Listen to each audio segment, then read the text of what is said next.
Shalom, meus irmãos, a paz do Senhor Jesus. Aqui é Alessandro Silva para mais um áudio desse projeto Evangelizar Nossa Missão, onde nós refletimos o Evangelho todos os dias. Seja bem-vindo você que nos acompanha pelas redes sociais, pelas rádios parceiras, né?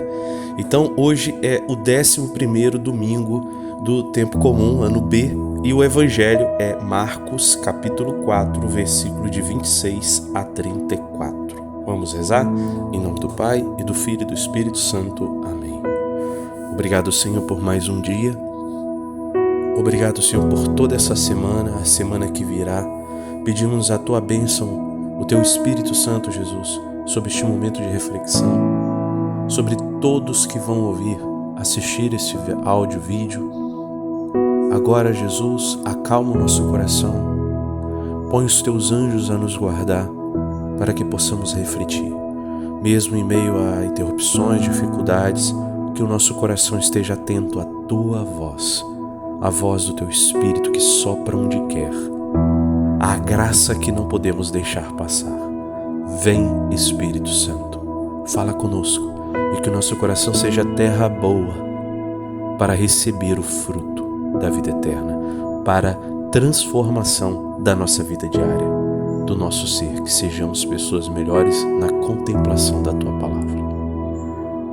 Louvado seja nosso Senhor Jesus Cristo, para sempre seja louvado.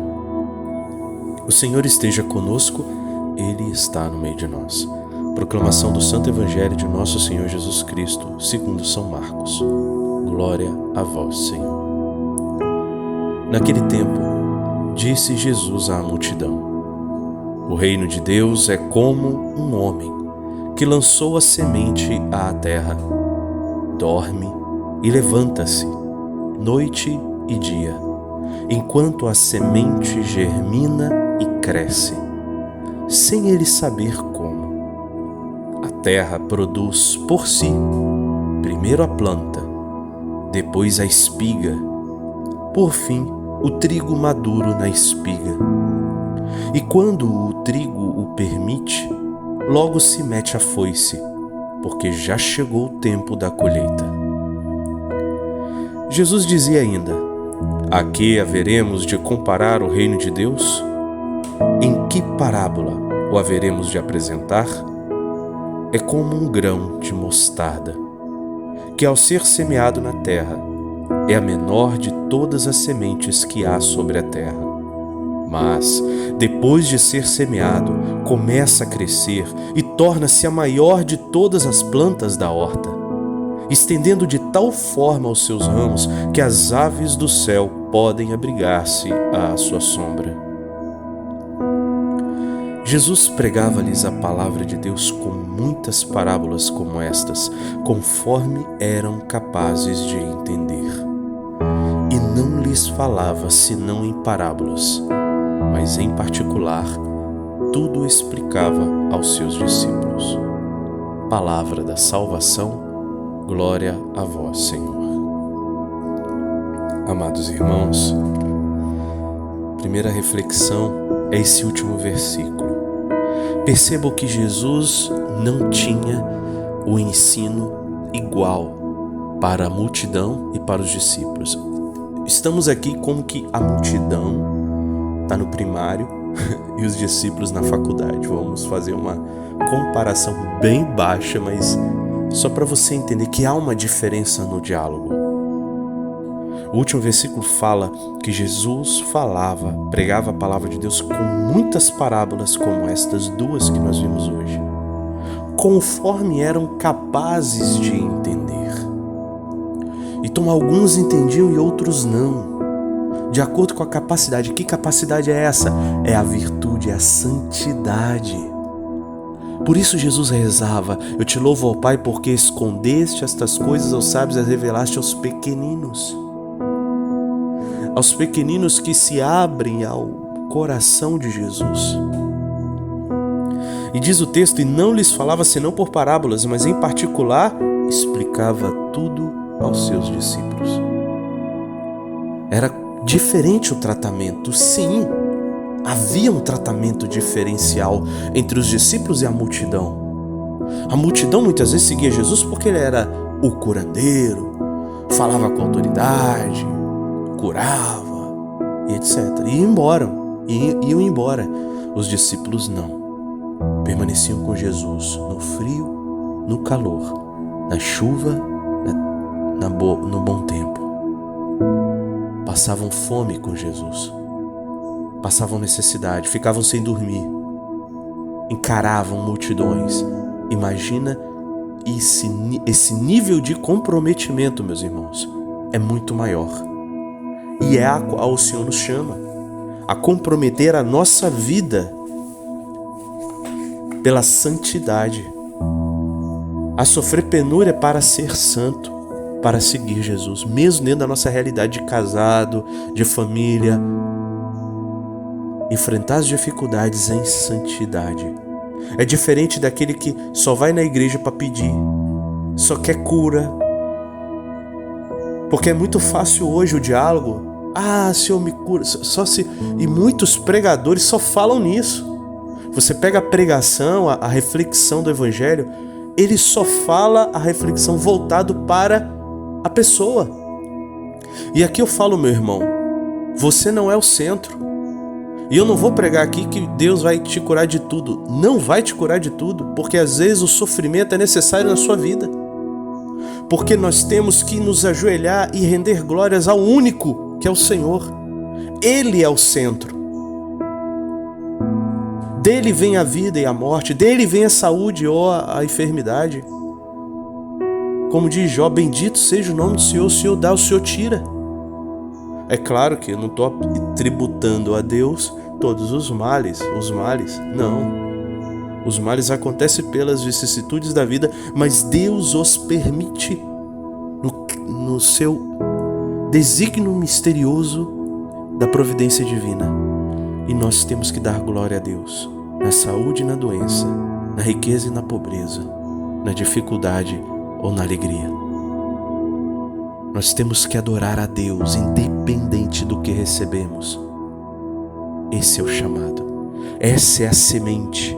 E aqui fala, o reino de Deus é como o que lançou semente e dorme.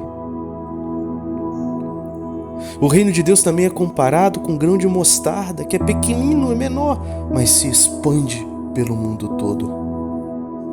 Essa é a pregação do evangelho, que se espalha no mundo inteiro, uma pregação de cruz. São Paulo vai dizer, nós pregamos Cristo crucificado, loucura para o mundo, escândalo para os judeus, mas para nós força e sabedoria de Deus. É esta a mensagem, meus irmãos, a mensagem da cruz. Mais uma vez hoje ela é escândalo para alguns, ela é loucura para outros, mas nós não podemos deixar de pregar a cruz, pregar esse santo evangelho, essa verdade oculta para muitos que julgam, que analisam a Bíblia, mas não conhecem nada de Jesus, não amam a Jesus, não adoram a Jesus, não amam a Deus sobre todas as coisas. O conhecimento de Deus continua velado àqueles que realmente seguem a Deus. A nossa religião, a nossa fé, ela está inacessível àqueles que só a querem estudar. Como você lê um livro, eu vou ler um livro de matemática, eu vou ler um livro de geografia, eu vou ler a Bíblia, eu vou entender tudo de Jesus, eu vou estudar arqueologia, não vai entender. Nós só entendemos a Jesus quando nós entramos no segmento de Jesus, quando nós amamos a Jesus, quando nós adoramos.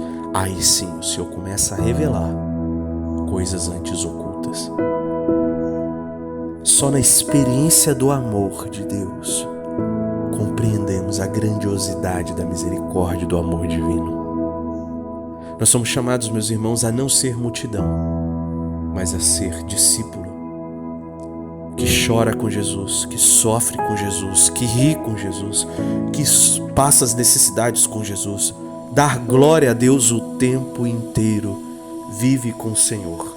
Nós somos chamados a isso, meus irmãos, a não querer que Jesus faça as nossas vontades, mas nós façamos as vontades de Deus, nós estejamos tributando a Deus. Esse é o verdadeiro sentido da nossa fé. Quando nós rezamos nos Salmos, o Senhor é meu pastor, nada me falta, não quer dizer, como muitos interpretam erroneamente com esse linguajar do mundo, de que Deus vai me dar tudo, vai me dar apartamento, vai me dar isso. Não, nada me falta porque eu tenho o Senhor como pastor. E quem tem Ele tem tudo. Tem um universo inteiro porque eu tenho Ele. Ele é mais importante do que carro, do que apartamento, do que dinheiro, do que tudo. E se eu tenho Ele, se o Senhor é o meu pastor, não preciso de mais nada. Ainda que me faça andar no vale das sombras da morte, não temerei, porque o Senhor está comigo. Ainda que eu passe pelo vale das sombras da morte, ainda que eu esteja na cama do hospital, ainda que eu esteja morrendo, ainda que eu esteja sofrendo, não terei medo algum, porque Ele está comigo. O seu báculo cuida de mim. Ele é o bom pastor que cuida de mim. Eis-me aqui, Jesus. Que a minha vida seja uma vida de amor a Ti, Jesus. Que eu possa, Senhor, enfrentar as dificuldades da minha família, as dificuldades financeiras, em santidade. Que eu possa estar olhando para Ti, Jesus, falando de Ti para os meus filhos. Que eu possa estar debaixo do Teu báculo, ó bom pastor. Que eu seja uma ovelha fiel. Eis-me aqui, Senhor. Acolhe-me no Teu pastoreio, Jesus. Perdão por todas as vezes que eu reclamei, mas eu tenho muito mais motivos para Te louvar e Te adorar por tantas maravilhas que o Senhor tem feito. Muito obrigado, Jesus. Eis-me aqui, pobre pecador, Senhor, esse servo inútil aos Teus pés para Te adorar. Louvado seja nosso Senhor Jesus Cristo, para sempre seja louvado.